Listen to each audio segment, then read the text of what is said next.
Pendant quelques instants, elle a cru que sa vie était terminée. Puis, on lui a montré quelque chose qu'elle n'était absolument pas prête à voir. Ce n'était pas le ciel, ce n'était pas la mort. C'était sa propre famille, sans elle. Je m'appelle Jessie Sawyer et j'ai vécu une expérience de mort imminente. Si quelqu'un m'avait dit, il y a de cela 10 ans, que j'allais vivre une expérience de mort imminente, je l'aurais absolument jamais cru, c'est certain. Je croyais pas à ces choses-là. Je croyais même plus en Dieu. J'avais commencé à tomber gravement malade et j'allais voir une multitude de médecins et de spécialistes, mais absolument personne ne parvenait à comprendre ce que j'avais. Et finalement, après environ 9 mois de différents examens et petites interventions, ils ont décidé qu'une hystérectomie les aiderait à mieux comprendre ce qui se passait en moi. Ils ont absolument rien trouvé d'anormal à l'intérieur. Ils ont fait une biopsie utérine et ovarienne et les résultats étaient tout à fait normaux. Après 2 nuits à l'hôpital, j'ai pu rentrer chez moi. Il ne s'était probablement écoulé que 6 à 8 heures et j'ai ressenti une douleur extrême dans mon ventre. C'était comme si quelqu'un avait retiré mes entrailles, les avait mises dans un mixeur, les avait mixées à basse puissance, versé de l'essence dessus, mis le feu, puis tout remis à l'intérieur de moi. Mon mari m'a donc emmenée en urgence à l'hôpital. Ils m'ont admise. J'avais une tension artérielle très basse. Mon rythme cardiaque était de 145. J'avais une légère fièvre. Après avoir effectué une série d'examens médicaux approfondis, les médecins ont fini par découvrir que je souffrais d'une grave hémorragie interne. Je n'avais pas assez de sang dans mon organisme pour qu'ils puissent vraiment m'opérer à nouveau. J'ai donc commencé à recevoir des antibiotiques. J'ai eu des transfusions sanguines. Il devait être entre 2 et 4 heures du matin. Et quand je dormais, il n'y avait aucun moyen d'échapper à la douleur. Mais je fixais le mur et c'était comme si... La meilleure façon de le décrire, c'est que mes yeux se sont ouverts, puis se sont ouverts à nouveau. Et quand ils se sont rouverts à nouveau, j'étais dans cette pièce blanche, brumeuse, sans fin. C'était comme juste cet espace. Et la toute première chose que j'ai immédiatement remarquée, c'est que je pouvais enfin me tenir bien droit, ce que je n'avais absolument pas pu faire depuis mon opération. Et j'étais stupéfait de voir à quel point je me sentais parfaitement bien. Aucune douleur.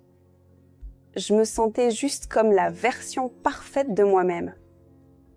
Et ça m'a vraiment marquée. Et au loin, j'ai vu quelqu'un qui semblait attendre. Et tout de suite, même si je n'ai pas vu cette personne tout de suite, j'ai immédiatement reconnu de qui il s'agissait. Et c'était un de mes meilleurs amis, Anthony, qui était décédé environ 2 ans auparavant. Et j'étais tellement heureux de le voir. J'avais envie de courir vers lui. J'avais envie de le prendre dans mes bras. J'avais envie de lui dire à quel point tout le monde lui manquait. Et puis j'ai compris que tout cela me concernait. Ce n'était pas de joyeuses retrouvailles. Ouais, il se passait quelque chose de grave. Et puis, juste là, derrière Anthony, et sur ma droite, une lumière a lentement commencé à apparaître. Et c'est à ce moment précis que j'ai compris qu'il s'agissait en fait de la mort. C'était bel et bien ma propre mort. Et Anthony était là simplement pour me ramener chez moi. La lumière a commencé comme un sentiment, puis elle a grandi. Il n'y a aucun moyen de la décrire. C'est l'amour le plus profond, le plus inconditionnel. Et la lumière est tout ce qui a jamais existé et tout ce qui existera. Je me suis instantanément sentie connectée à l'univers entier. On m'a en quelque sorte présenté un choix. J'ai eu ce qu'on appelle une revue de vie, où l'on m'a montré l'impact que j'avais eu au cours de ma vie sur le monde qui m'entourait. Il n'était pas dans le jugement, c'était plus subjectif. C'était, tu sais, voilà, l'énergie que t'as mise dans le monde au cours de ta vie. Et je t'aime. Je fais partie de toi. On m'a montré en détail comment ma mort affecterait ma famille. On m'a montré mes 2 jeunes enfants, qui à cette époque-là n'avaient que 5 et 2 ans. On m'a montré à quoi ressemblerait leur chagrin. On m'a alors montré en détail comment cela les affecterait tout au long de leur vie, que leur présence me manquerait énormément, mais qu'ils viraient bien, que leur vie continuerait de s'épanouir pleinement. Une autre chose qui m'a vraiment et profondément touchée, c'était de voir le chagrin de mon mari. Ce chagrin a été... J'ai ressenti son chagrin comme si c'était le mien. C'était vraiment intense. Je voulais descendre, flotter jusqu'au corps de mon mari, que je voyais dormir sur le canapé lit. Je voulais vraiment lui dire que tout finirait bien par s'arranger. Anthony m'a un peu serré l'épaule avec tendresse et il m'a souri comme si j'avais répondu à une question non formulée. Puis Anthony et la lumière ont tous les deux commencé à partir de ce côté et j'ai commencé à retomber en arrière dans mon corps. Rentrer dans mon corps m'a fait mal.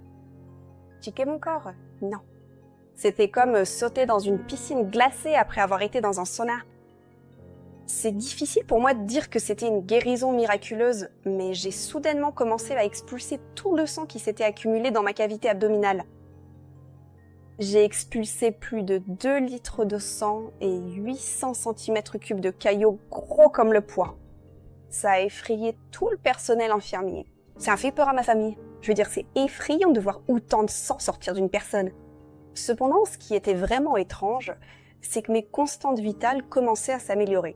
En fait, j'étais en train de me stabiliser, pas d'empirer.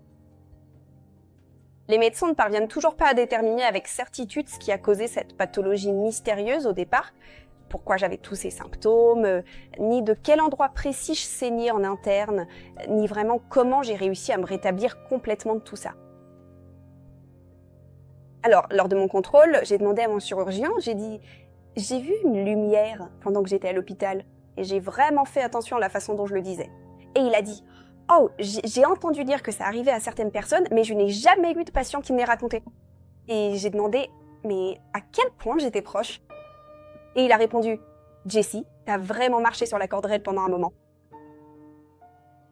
Quand j'ai commencé à, je suppose, revenir à la vie normale, j'ai ressenti un amour intense pour tout le monde.